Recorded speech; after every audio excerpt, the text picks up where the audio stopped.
Hello everyone and welcome to your final Glassnode update for the year, and we are going to be doing a bit of a whirlwind tour of 2023, where we came from coming off the back of the bear market in 2022, what actually happened in 2023, and I'm going to be a little bit of a shill for October because that was a very significant pivot point that I really want to be you'll see it's a theme through this entire episode, but then also some of the big picture market shifts that are setting us up for a very, very interesting and institutional focused 2024. So as I mentioned, this is going to be the last edition of the Week on Chain. We will be back in the early weeks of January, but as I'm sure all of you are in the same boat, everybody is ready for a long and restful break. So just before we get started, I want to thank absolutely everybody who's a regular and a new watcher of the channel. It really does make this all worth it, and I do hope that it's been useful for you to help navigate these markets. As always, you can always leave your comments and your questions below, but thank you very much for coming along with the journey. It really is a pleasure to make these videos for you. And hopefully it just helped you that little bit more understand what's going on from a data-driven perspective.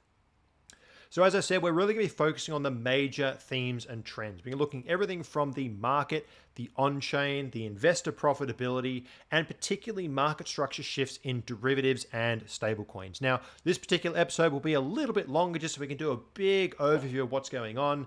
To be honest, there's actually even more stuff inside the report. So if you do get a chance, check out the written version of this report.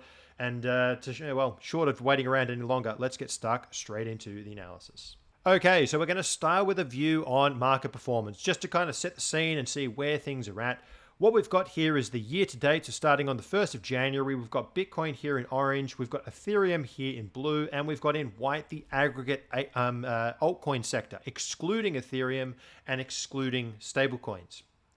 Now, what we can see is that Bitcoin dominance has swelled and grown over the course of this year. We hit a peak of over 170% year-to-date performance on a market cap basis. So Bitcoin's market cap has grown by 170% this year. This is leaving traditional assets like golds, bonds, and equities, quite frankly, in the dust. And as we mentioned, over the course of this year, it is going to turn heads. Now, what is really important is we got to about 75% year-to-date change up until October. And as I mentioned before, I'm going to be a shill for October because this is a very common thread that I want you to carry through this whole episode, because something shifted back there in October and it's naturally driven by price action and obviously the underlying mechanics that we like to study. So of our 172%, 75 was locked in by the time we got to October. This was our ceiling for some time. We gained an additional 100% of that 172 since October. So really, this has been where a lot of the action has been.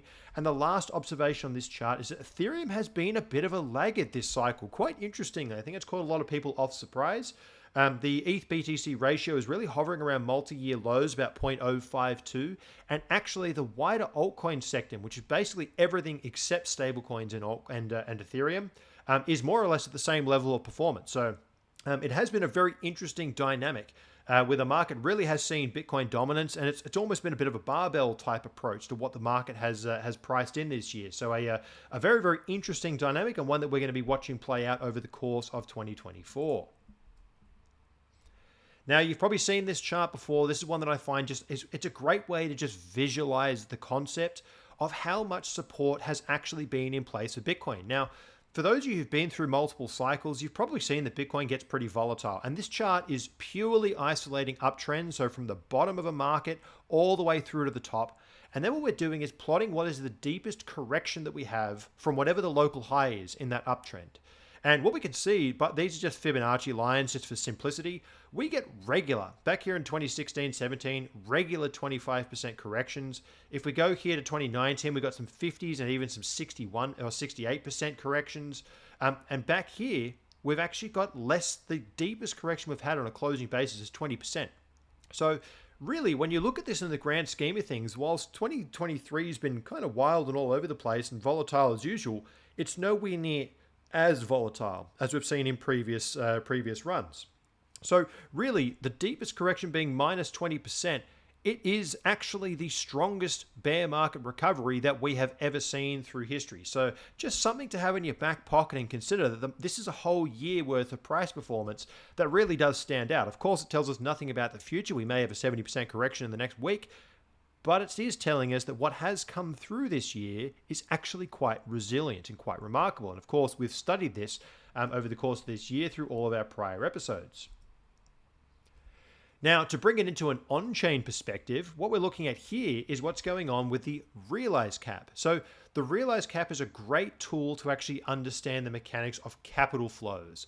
When the realized cap is increasing, it means that profits are being taken and capital is flowing in, buying coins that were acquired at cheaper prices at now higher prices. And likewise, when we get downtrends, that's a capital outflow. People who bought the top sell their coins at a loss lower down for a lower price. So what we can see is that our typical realized cap drawdown is between 15, 16, and 18%. And this was actually one of the deeper ones that we've had through history. Now, the blue one is Ethereum's market cap. Now, here's another theme that you'll see plotted out throughout this particular presentation. You'll see that Ethereum tends to lag Bitcoin. We see that it draws down much, much larger. We get 30%, 25% corrections in terms of its realized cap. So a lot more capital flows out of Ethereum, and it takes a lot longer for that cycle to actually turn around and reverse, right? So when we're getting this drawdown go to zero, this means that we've essentially got a realized cap all-time high. Now, of course, let's just be conscious that we only have 1, 2, 3 data points at this point in time. And the other observation I want you to take away is that typically Bitcoin from bottom to top takes something on the order of about 520, 575 days, say 550 days. We've been in this current correction for 715 days. So it is taking the whole market just that little bit longer to actually work off and digest the bear market. Although notice again, here's October, we've started getting an acceleration in the drawdown starting to tick higher. So what we're actually seeing here is that capital is starting to flow in at an accelerating rate. Again, October being that pivot point. Now, what actually happened in October? Well, if you've been following this channel, you know that we released our Coin Time Economics report, and one of the key innovations from that report was the true market mean price. Now, many of us think that the realized price, the classic realized price, is kind of the average cost basis for all the coins, and that's technically true. But in reality, we're including all of Satoshi and all the lost coins. It's not really the right measurement. In Coin Time Economics, we developed this white curve here, which is the true market mean. And then what I've also plotted here, I'm just going to show you, we've got this middle line here, which just from a visual perspective, I'm going to turn off our true market mean. Typically, Bitcoin market cycles have this kind of level, 425 back here in 2015 through to 16, about $6,000 in our 2017 to 2020 cycle, and about 30,000, right? And this line is no more special than just saying, hey, I'm going to draw a line through kind of the middle. I want to get support during the early bear, and resistance during the late bear. I just want it to be in the middle of the cycle. Show me kind of the midpoint. And typically speaking, we have this line that just hovers around that level. Now, if we add back in our true market mean price, we tend to, when we break above these two, stick above them, right? That tends to be the end of the bear. Once we actually get some momentum, things start to warm up. Now, as you can see, we really spent a lot of time trying to get above that level, and we finally did, right? We finally did actually get that momentum in October. October was when we broke through that level, and this put the majority of investors into profit. So we saw a bit of a phase shift. In many ways, breaking above 30,000 was leaving the uncertain recovery, the PTSD phase from FTX. Oh, it could be a lower high. Oh, it's a bit of chop. Oh, it might go lower. To, all right, now we're up 150%. I can't really argue with the uptrend anymore. So really that break above 30,000 was psychologically important. That's the reason why I want to raise this. Again, we can draw this horizontal line wherever it wants. This just happens to be what kind of makes sense in my eye, and certainly from my experience. But the true market mean is actually the level that we should be paying attention to, because that is the average cost basis for active investors, not including all the lost coins. Now, 2023 has been a pretty strong year. We started the year by breaking through the realized price in orange and the 200-day moving average down here. So we actually managed to break through both of these on a bit of a short squeeze. There was obviously a lot of spot-driven demand and supply down here after FTX, but we also saw a short squeeze that fueled this thing. We found resistance to the 200-week moving average, which we'd actually never fallen below except for the 2022 and 23 cycle. we found a beautiful textbook retest of the 200-day and the realized price, a great slice through into resistance, onto a bounce, and then straight back through the 200 week moving average. So this really was this is what the realized price is supposed to do, offer that level of support. The investor cost basis, the 200-day, it flipped those early investors who kind of go, okay, the tide has probably changed, because remember, back here the narrative was that Bitcoin was dead for 10 years post FTX. Now, we found resistance against the true market mean price for the majority of this year. And really, as we came into this apex of this triangle here in August, this was really the next big event. We had a couple of, if there's a couple of episodes I'd really direct people to go back to, it would be exhaustion and apathy and volatility squeeze. We cover it from the on-chain, the market structure, and the derivative perspective. As we came into this apex of this triangle here at 29,000, the market was not expecting volatility. And we, of course, got a very, very rapid flush out down to 26,000. Now, this was, in theory, a rejection from the true market mean price and took us below the 200-day and 200-week. So we could have gone much lower. And as we covered back then, there was a lot of expulsion of losses down here. People did panic. People really did think this was a big lower high and bailed out. And yet the market went sideways and then started grinding higher. And then October comes along and bang, we break through all of those levels in one maneuver, and we've essentially been consolidating and rallying ever since. So that's a bit of a story of Bitcoin from both an on-chain and a technical perspective. This break above here really was what I'm going to call this early phase's uncertain recovery. And for the most part, it's only the hodlers down here. There's very, very little new money coming into the space during this time. There's a couple of early adopters, but generally speaking, we'll come to this later when we talk about stablecoins, we were seeing net outflows from the industry throughout this period. Since October, that has all shifted. We are seeing stablecoins starting to build up. We're seeing that more capital is flowing in. Realized cap for Bitcoin is increasing. There's a whole lot of things that are telling us that capital is now flowing in, and that break above 30,000. Just in terms of kind of conceptualizing this, we left the uncertain recovery period to the enthusiastic uptrend, right? Where now it's kind of hard to ignore that Bitcoin is in an uptrend. It's up 170% on the year and has given back very, very little. So it's increasingly difficult for, the skeptics to say it's still a bear market. Well, it doesn't quite look like a bear market at this point in time. Now, another way that we can kind of add some confidence to this, for those who've been around since the start of the year, this is a signal that we launched at the very beginning back in January. And the concept is, we're looking for 8 metrics across 4 different categories: pricing models, on-chain activity, realized profitability, and what are the hodlers doing. So across those 4 different buckets, each one having 2 metrics, we're going to see this dark blue is highlighting periods when at least 5 out of those 8, a majority of those metrics, are in conditions that we would associate with an uptrend. When 8 out of 8 of them, it will go this lighter blue color. Now, notice back here in 2019, we had a couple of bursts of lighter blue, but for the most part, it was a bit patchy, a bit spotty. Kind of came in and out. Some things were in, some things were out. Very much the same as our early part of 2023, right? And actually, we got a bit of panic here. We actually got less than 5 of these things firing off after the August sell-off. But note that since October, we now have all 8 of them fully fired up. So this has again got a lot of similarity to this 2019 market structure, where we've kind of left this uncertain, spotty territory, and we may have moved into something that is, maybe not as powerful as 2021, but again, no one knows what the future is, but certainly an enthusiastic uptrend with several metrics telling us that we have a confluence of factors across multiple different facets. Now, considering that on-chain activity is one of these, now, if you've been following this channel for a while, you know that I really, really spend a lot of time looking at on-chain activity just to understand the macro view of what's going on. It's like a sense check. Is the network growing or not? Now, this is obviously a little bit complicated now because we have ordinals and inscriptions, which really is when one of the most bizarre things, certainly most unexpected things to happen in the Bitcoin space for a long time. And it really has characterized a lot of what's gone on chain for BTC. So if we look at things, I've got 3 traces here. I might actually just go through these one by one. The first one we're going to look at is active entities, right? So this is kind of analogous to active users, probably the other way to think about it, using our clustering algorithms. You can see it's been kind of sideways, but it's just generally grinding higher, right? Still very much feels like this bear market style channel.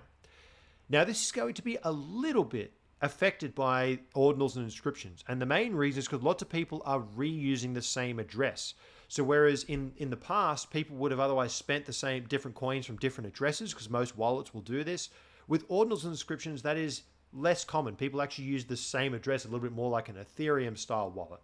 Now, it's also not entirely true there, because this is using our clustering algorithm. If someone was self-spending between different wallets, it would also cluster those together. So I think the bigger picture takeaway is that in terms of user base, it's really only been since October we've got any kind of meaningful uptick. It's actually been fairly flat. And to be honest, if you compare this to Google Trends, it looks kind of similar.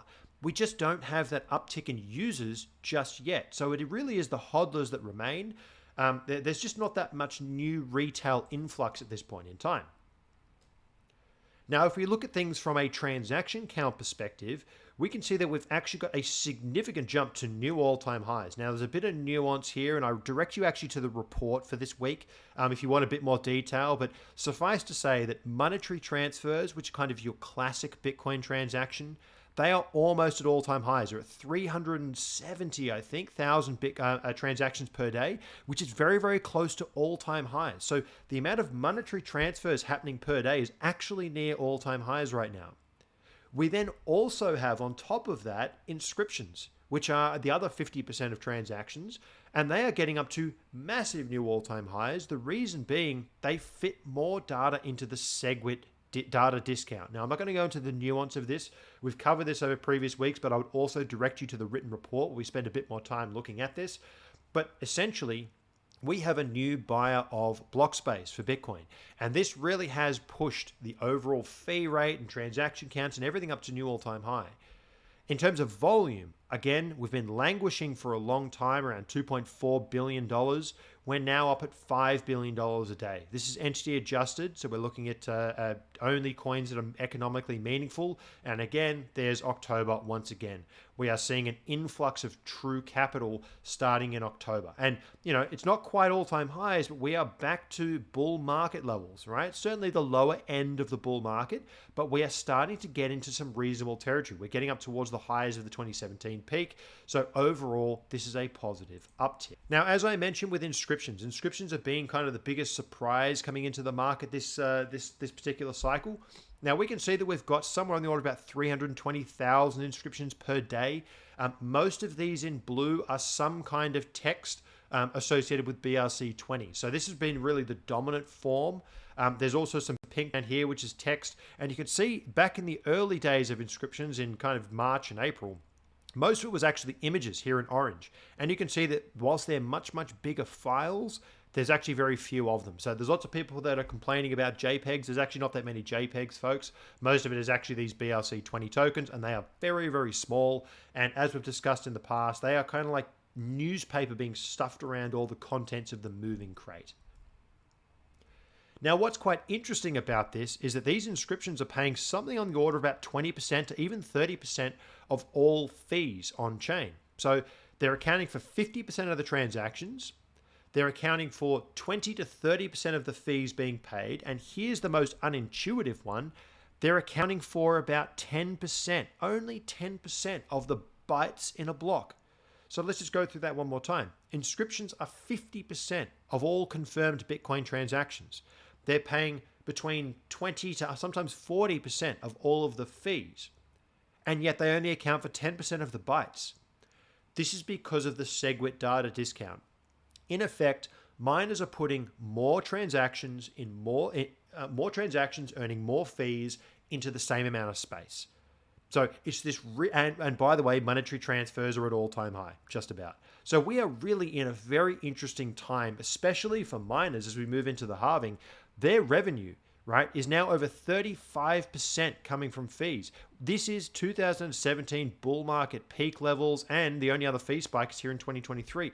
We are in territory where the mining economics, if this inscription trend actually stays, we're getting more transactions in, they're paying more fees. The probable net result here is that miner economics have actually improved quite significantly, and so too has the potential for Bitcoin's security budget. Now, of course, inscriptions may not last a long time, but the use cases that come off the back of these things may well sustain miners just that marginal buyer of block space. And here's a take-home message I want you to have from this.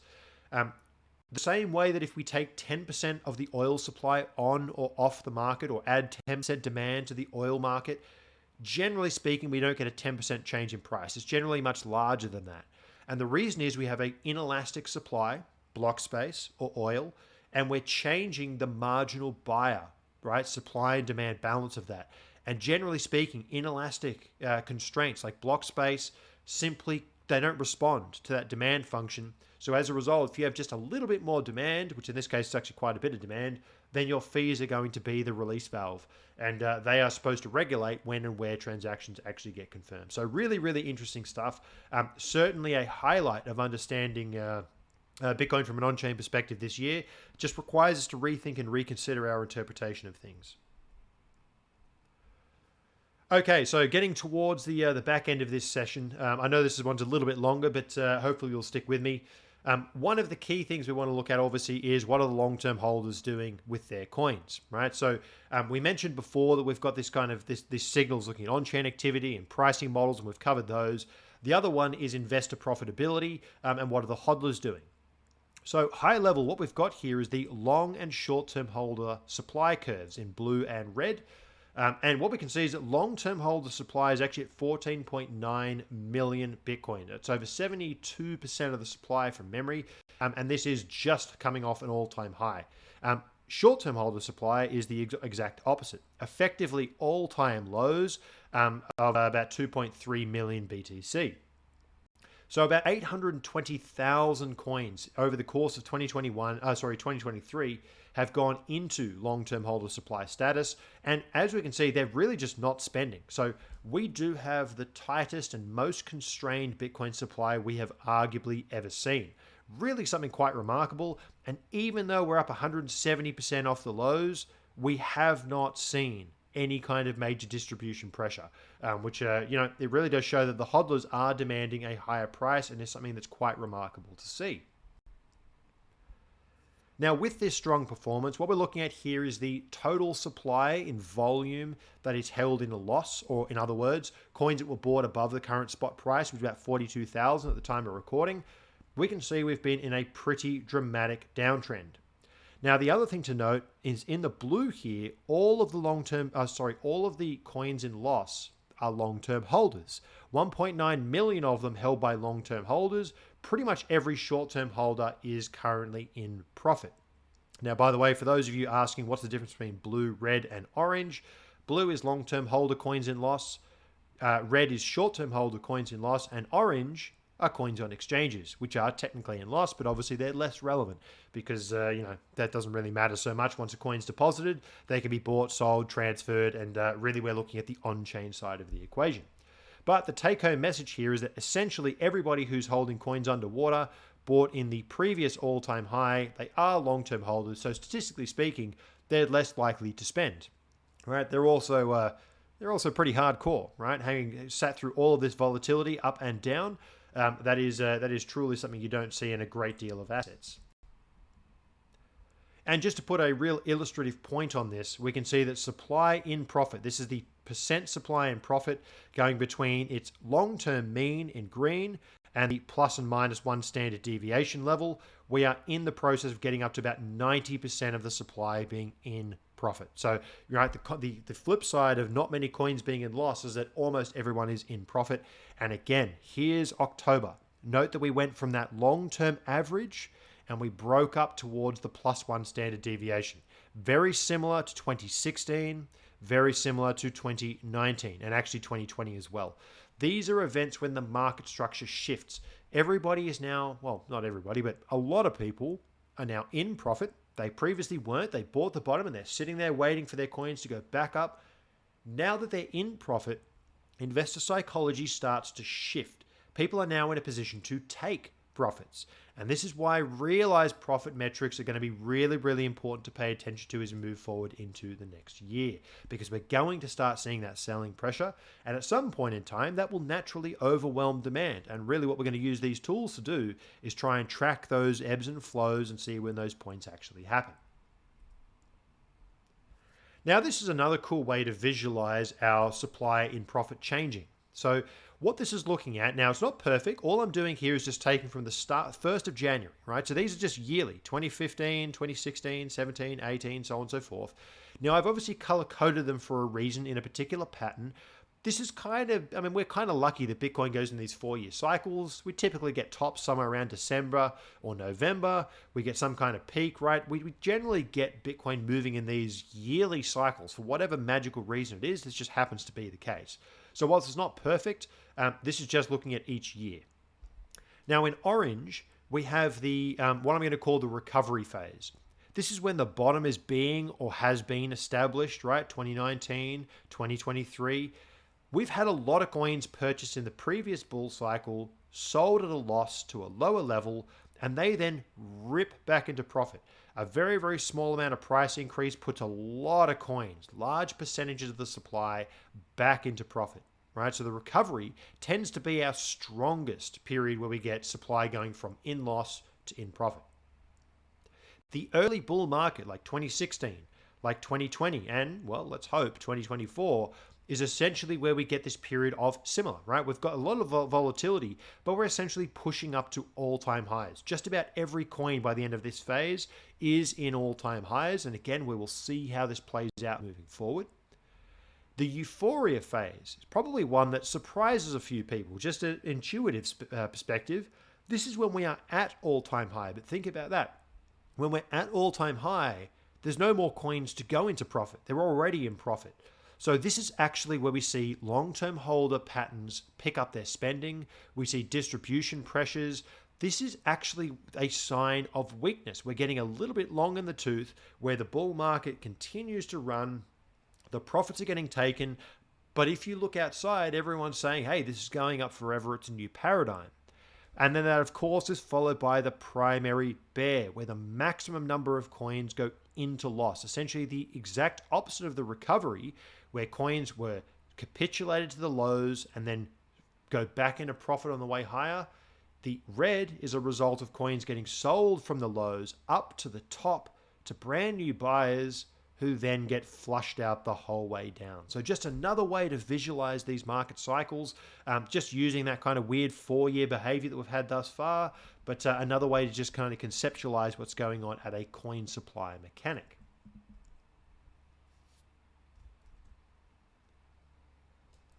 Okay, so moving towards the final section on market structure. Now, we're going to look at this from the perspective of spot, derivatives, and stable coins, because these really are the primary venues, quote currencies, all the rest of it.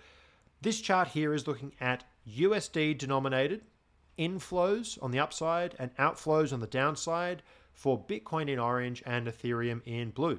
Now, I think this is just such a fascinating chart. We're looking at trading activity, essentially, when there's demand for people to send coins in and withdraw from exchanges, right? This is spot trading, essentially. Now, a couple of observations here. First one, in all of our previous cycles, Bitcoin goes first, Ethereum goes second. Bitcoin goes first here in 2023, and Ethereum is only just starting to crawl off the bottom in terms of its overall activity. So we are seeing, and notice again, here's October. October was a massive spike in overall deposit and withdrawal. That is liquidity, trade volume, demand for spot. So we are seeing that Bitcoin is continuing to lead this market.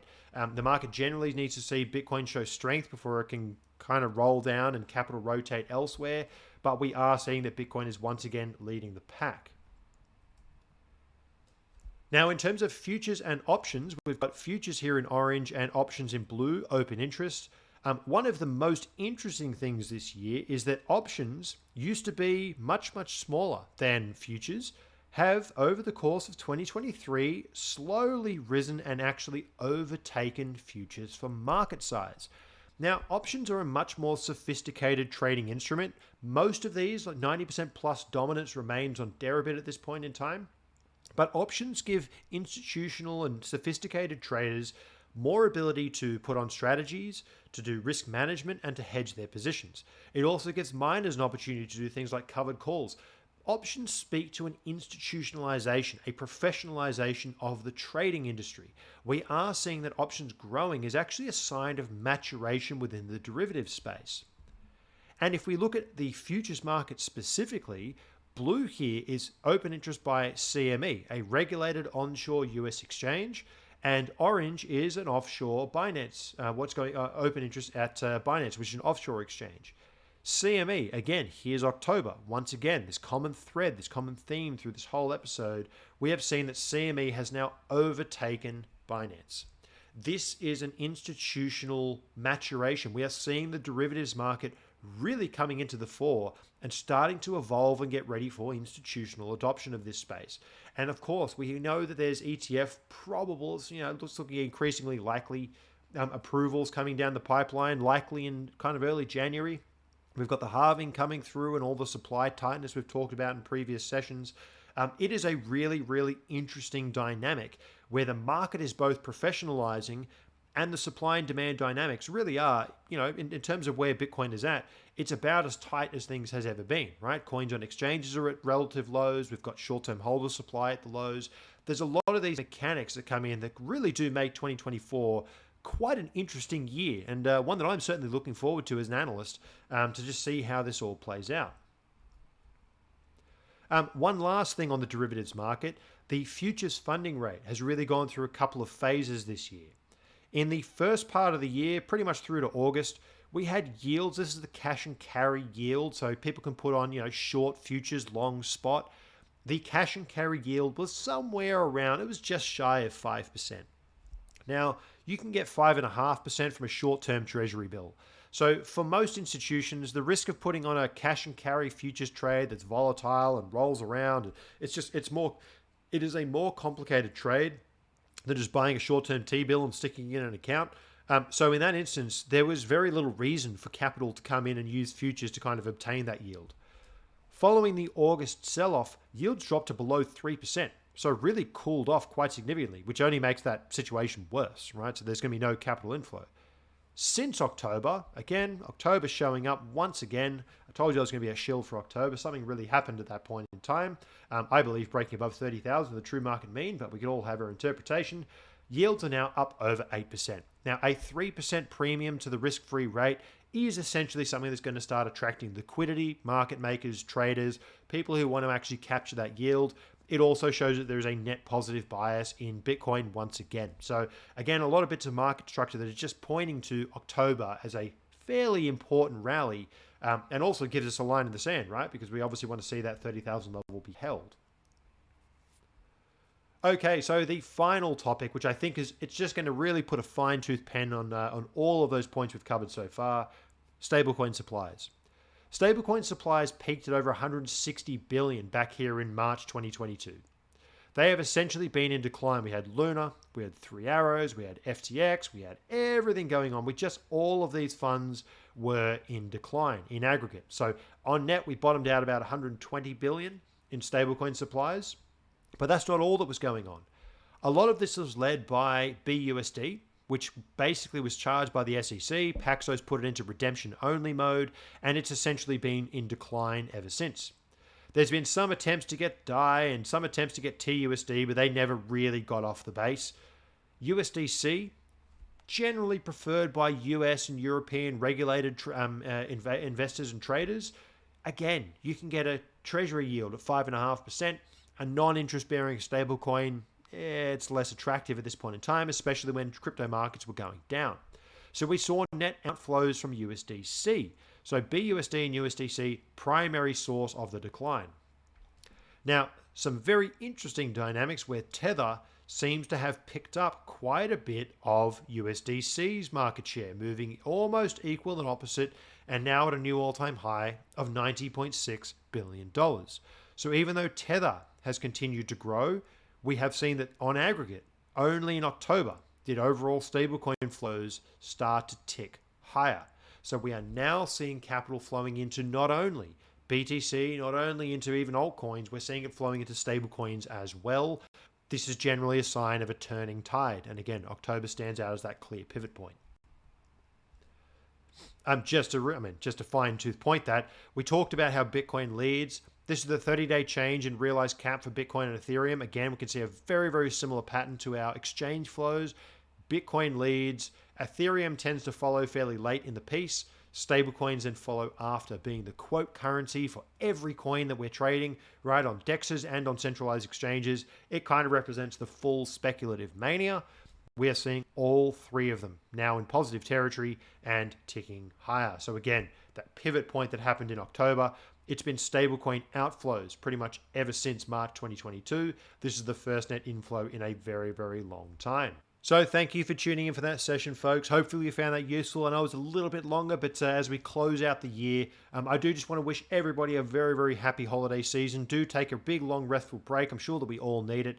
As I said, if we're lucky, Bitcoin will trade within a very, very fine range. If we're even luckier, we'll head higher for Christmas. So aside from that, thank you for joining me for this season. I really do hope that you got a lot out of it. As always, you can reach me in the comments. Let me know if you have any questions, and I will see you next year. Happy holidays. Cheers.